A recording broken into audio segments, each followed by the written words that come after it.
नमस्कार, मैं वाशु। आप देख रहे हैं परख न्यूज़। लखनऊ विकास प्राधिकरण द्वारा अधिग्रहित की गई गांव कलियाखेड़ा और प्यारेपुर की भूमि के संबंध में शुक्रवार को किसानों के साथ एलडीए के जॉइंट सेक्रेटरी तथा अन्य अधिकारियों की एक संयुक्त बैठक पूर्व केंद्रीय राज्य मंत्री कौशल किशोर के नेतृत्व में कलियाखेड़ा गांव में आयोजित की गई, जिसमें किसानों को बताया गया कि जो मकान हैं वह पूर्ववत रहेंगे। दोनों गांवों के अंदर सड़कों का डेवलपमेंट किया जाएगा, सिविल लाइन डाली जाएगी, स्ट्रीट लाइट लगाई जाएगी, गांव के बाहर चारों तरफ सड़क बनाई जाएगी। इसके अलावा जो शमशान है वह गांव से दूर बनाए जाएंगे, तालाब सुरक्षित रहेंगे, किसानों की फसलों का मुआवजा भी दिया जाएगा। इसके अलावा किसानों को पेड़ या अन्य सभी प्रकार की संपत्तियों का मुआवजा भी अलग से देने का काम किया जाएगा।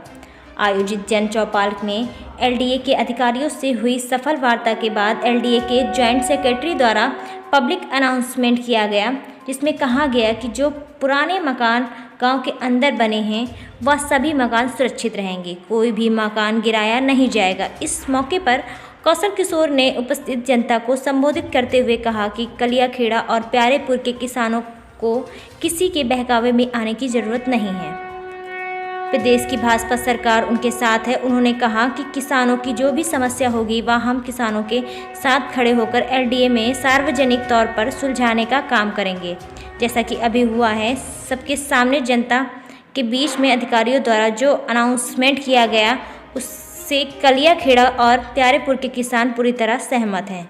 जिन किसानों ने अभी तक मुआवजा नहीं उठाया है उन किसानों को मुआवजा 15% सालाना ब्याज की दर से बढ़कर के मिलेगा। इसके अलावा जो लारा कोर्ट में मुकदमा किसानों के द्वारा मुआवजा बढ़ करके देने के संबंध में दायर किया गया है, उस पर कोर्ट जो भी फैसला कर देगा एलडीए उस फैसले के अनुसार सभी किसानों को एलडीए अतिरिक्त मुआवजा देने का काम भी करेगा।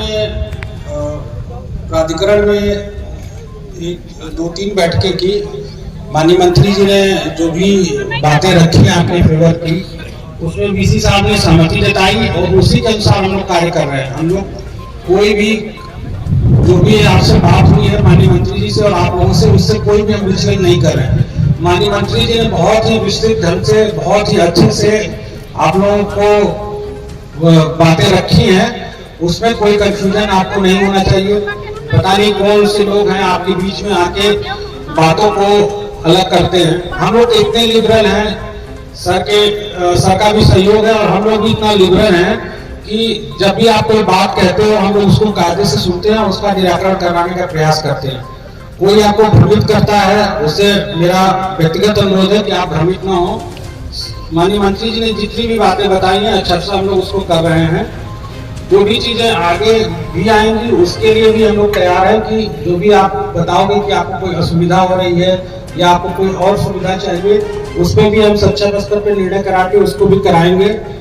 अभी एक किसान भाई कह रहे थे कि गांव के अंदर जो तालाब हैं और अन्य चीजें तो वो सब रहेंगी, तालाब वगैरह हम नहीं छूने जा रहे हैं। और जैसा कि माननीय मंत्री जी ने बताया किस तरह से आपका डेवलपमेंट किया जाएगा वो सारा काम हम कर रहे हैं, हमारी कार्य योजना में है और हम लोग हर समय उपलब्ध हैं। जो भी आपकी कोई समस्या हो आप स्वयं आके कह सकते हैं। हमारे अधिकारी यहाँ पे रेवेन्यू टीम के हैं। मेरा एक आपसे व्यक्तिगत अनुरोध है कि जो भी कार्य करने वाले व्यक्ति हैं यहाँ पे, कोई हमारे जो ठेकेदार लोग हैं जो निरंतर काम कर रहे हैं, उनको शायद कुछ चीज़ें पता होती हैं कुछ नहीं होती हैं, तो आपको अगर कोई कंफ्यूजन है, कोई शायद ऐसी बातें आ रही है कि कोई कह देता है कि मकान गिरेगा, तो वो उसके जानकार नहीं है। जानकार यहाँ रेवेन्यू टीम है, तुलसीराम जी हैं, नायब तहसीलदार हैं, विराग करवलिया हैं, तहसीलदार हैं और भी पूरी रेवेन्यू की टीम यहाँ लगी है, सर्वे से नायब तहसीलदार हैं। आप उन लोगों से बात करिए, हमारा नंबर भी आप लोगों के पास है, मुझसे आप क्लियर कर लीजिए कि क्या दिक्कत है, क्या परेशानी है। यहाँ सब सहयोग से सारा काम होना है और किसी को कोई समस्या नहीं आने दी जाएगी। माननीय मंत्री जी भी लगातार उस पर अपना नजर बनाए हुए, वो हम लोगों को बताते रहते हैं कि आप इन चीजों को करा लीजिए, तो हम लोग वो चीजें करा रहे हैं, कहीं कोई गैप नहीं है।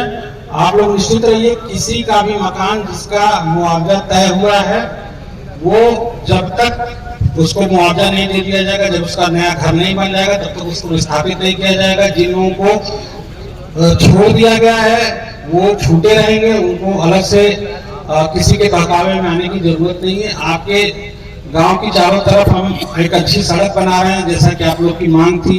सारा चीज हम कर रहे हैं, हम अपनी बात से कहीं पीछे हट नहीं रहे हैं। मेरा पुनः आप लोगों से सही अनुरोध है कि कहीं कोई विषय आए तो जैसा माननीय मंत्री जी ने कहा है कि धरना या काम रोकना कोई विकल्प नहीं है। आप हमको बताइए, हम उसको बैठ के बात करके उसको समाधान कराएंगे। रोकने से काम, आपका भी काम पीछे होगा, हमारा भी काम पीछे होगा। तो इन्हीं बातों के साथ मैं अपनी बात समाप्त करूंगा। माननीय मंत्री जी, अगर कोई विषय ऐसा होगा तो माननीय मंत्री जी अवगत नहीं तो लिखा जाएगा, वरना तो जैसे वैसे पड़ा रहेगा। आप खेत में पहले गोबर की खाद डालते थे आप, तो जो गोबर ऐसे डाल के चले आओ और खेत को जोतो नहीं, तो वो खाद क्या गोबर में मिलेगी? वो गोबर भी सूख जाएगा, बेकार हो जाएगा। ठीक उसी तरह का सर्वे है। तो प्यारेपुर के लोगों से मैं कहना चाहता हूं कि जिनके मकान है वो अपना सर्वे करा दें। आपके और चीजों का सर्वे हो गया, अगर मकान का सर्वे नहीं कराओगे, कोई कह देगा ये सर्वे करा देंगे, गिरा देंगे। एक भी मकान जिन लोगों का गांव के अंदर बना हुआ है,